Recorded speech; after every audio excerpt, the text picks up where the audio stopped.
वीर वीरमदेव राजकीय स्नातकोत्तर महाविद्यालय जालोर के यूट्यूब चैनल पर आप सभी का स्वागत है।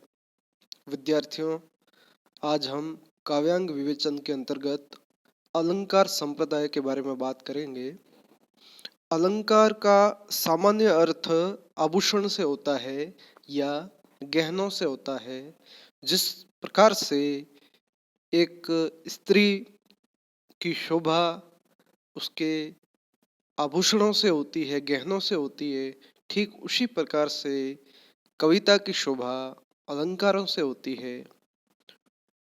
किसी तथ्य, अनुभूति, घटना या चरित्र की प्रभावपूर्ण अभिव्यक्ति के लिए अलंकारों का उपयोग अपेक्षित है। अलंकार का काव्य में महत्वपूर्ण स्थान है। गद्य की विधा हो अथवा पद्य हो, अलंकारों का स्वाभाविक प्रयोग अपेक्षित होता है। आप ये समझे कि जिस तरीके से अपेक्षा से अधिक गहनों या आभूषणों का प्रयोग भद्दा सा लगता है, ठीक उसी प्रकार से एक ही कविता में विभिन्न प्रकार के अलंकारों का प्रयोग अनपेक्षित होता है। अलंकारों का प्रयोग नितांत स्वाभाविक है। स्वाभाविक प्रयोग से कविता की शोभा बढ़ती है। अलंकार को सामान्यतः 3 भागों में विभाजित किया गया है: शब्दालंकार, अर्थालंकार, उभयालंकार। हम शब्दालंकार के अंतर्गत आने वाले और अर्थालंकार के अंतर्गत आने वाले विभिन्न प्रकारों से जो आपके पाठ्यक्रम में निर्धारित अलंकार है, उनके बारे में सामान्य चर्चा करेंगे। शब्दालंकार और अर्थालंकार, जैसा कि नाम से ही स्पष्ट है कि जिस अलंकार में शब्दों के प्रयोग से चमत्कार उत्पन्न हो जाए, शब्दालंकार माना जाता है। अर्थात जो चमत्कार होता है वो शब्द में होता है। वो शब्द यदि इधर उधर हो जाए तो वो चमत्कार भी आप ये समझे कि खत्म हो जाएगा। और जो अर्थालंकार है, जहाँ अर्थगत चमत्कार उत्पन्न हो, वहाँ अर्थालंकार होता है। शब्दालंकार के अंतर्गत जो पहला अलंकार है वो है अनुप्रास अलंकार। अनुप्रास अलंकार की परिभाषा है कि जिस अलंकार में वर्णन की समानता हो, अर्थात पंक्ति में एक ही वर्ण की आवृत्ति हो, अनुप्रास अलंकार होता है। जैसे कि कविता की कोई पंक्ति है, उस कविता की पंक्ति में एक ही अक्षर, एक ही वर्ण की आवृत्ति यदि होती है तो वहां पर अनुप्रास अलंकार होता है। जैसे कि एक प्रचलित पंक्ति है कि भगवान भक्तों की भयंकर बुरी वृत्ति भगाइए।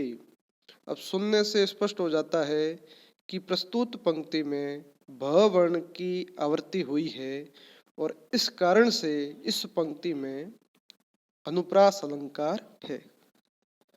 जिस अलंकार में वर्णों या व्यंजनों की किसी प्रकार की समानता होती है वह अनुप्रास है। और इसके जो भेद है वो 5 भेद माने गए हैं: छेकानुप्रास, वृत्तीय अनुप्रास, श्रुत्य अनुप्रास, अंत्यानुप्रास, लाटानुप्रास।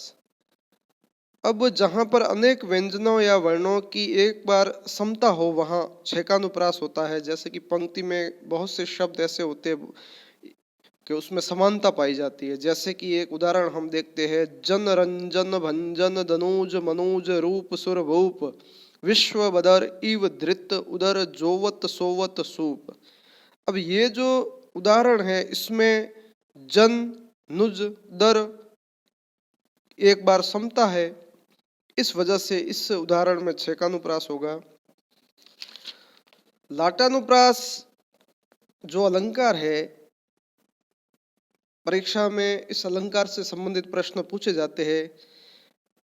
इसका जो नाम है वो लाट देश, जो दक्षिणी गुजरात का जो क्षेत्र है, वहां के लोगों को प्रिय होने के कारण यह जो अलंकार है वो लाटा अनुप्रास अलंकार कहलाया। अब इसकी विशेषता यह है कि जहां पर शब्द और अर्थ एक ही रहते परंतु अन्य पद के साथ अन्वय करते ही उसका जो अभिप्राय है वो भिन्न रूप में प्रकट होता है, वहां लाटा अनुप्रास अलंकार होता है। इसका एक उदाहरण हम देखते हैं कि राम हृदय जाके नहीं विपत्ति सुमंगल ताही, और राम हृदय जाके नहीं विपत्ति सुमंगल ताही। जहां पर शब्द और अर्थ एक ही रहते परंतु अन्य पद के साथ अन्वय जब हम करते तो उसका जो अभिप्राय है वो भिन्न प्रकट होता है। यमक अलंकार, जहां पर शब्द की अनेक बार भिन्न अर्थों में आवृत्ति होती है वहां पर यमक अलंकार माना जाता है। जैसे जो शब्द है वो शब्द विभिन्न बार आता है, एक ही शब्द की आवृत्ति बार बार होती है और प्रत्येक बार उसका जो अर्थ है वो अलग होता है, वहाँ यमक अलंकार होता है। इसका एक हम उदाहरण देखते हैं। जैसा कि आप स्क्रीन पर देख रहे हैं कि तो पर वारो उर्वशी सुन राधि के सुजान, तू मोहन के उर्वशी वे उर्वशी समान। अब जो उर्वशी शब्द है जिसको डार्क किया हुआ आप देख रहे हैं स्क्रीन पर, ये इस शब्द की आवृत्ति 3 बार हुई है और तीनों ही बार इसका जो अर्थ है वो अलग होगा। तो उर्वशी के अनेक अर्थों में आवृत्ति से यहाँ पर यमक अलंकार है। यमक अलंकार के साथ ही श्लेष अलंकार के प्रश्न भी परीक्षाओं में पूछे जाते हैं, चाहे विश्वविद्यालय की परीक्षाएं हो अथवा हिंदी से संबंधित कोई अन्य प्रतियोगी परीक्षाएं हो। अलंकार में यमक और श्लेष अलंकार से संबंधित प्रश्न पूछे जाते हैं। श्लेष अलंकार की परिभाषा, जहां पर एक ही शब्द के विभिन्न अर्थ निकले वहां पर श्लेष अलंकार होता है, अर्थात जहां पर ऐसे शब्दों का प्रयोग हो जिनसे एक ही शब्द से अधिक अर्थ निकलते हो। सामान्य रूप से इस परिभाषा को ऐसे भी समझा जा सकता है कि शब्द एक बार आता है लेकिन प्रसंगवश उस शब्द के विभिन्न अर्थ निकलते हैं। जैसे एक हम उदाहरण देखते हैं, रहीमन पानी राखिए बिन पानी सब सून, पानी गए न उबरे मोती मानस चून। यहाँ पर जो दूसरी पंक्ति में पानी जिसको डार्क किया गया है, पानी गए न उबरे मोती मानस चून। अब इस जो पानी का अर्थ है मोती के संदर्भ में उसकी चमक से होगा, मानस के संदर्भ में उसकी इज्जत से होगा और चून के संदर्भ में उसकी चमक या चूने से होगा। तो विभिन्न प्रसंगों में इसके अर्थ विभिन्न होंगे, इसलिए यहाँ पर श्लेष अलंकार है। तो विद्यार्थियों, आज हमने शब्दालंकार के विभिन्न भेदों और मुख्य शब्दालंकारों के बारे में बातचीत की है।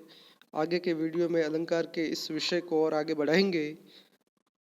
आप सभी के लिए शुभकामनाएं। धन्यवाद।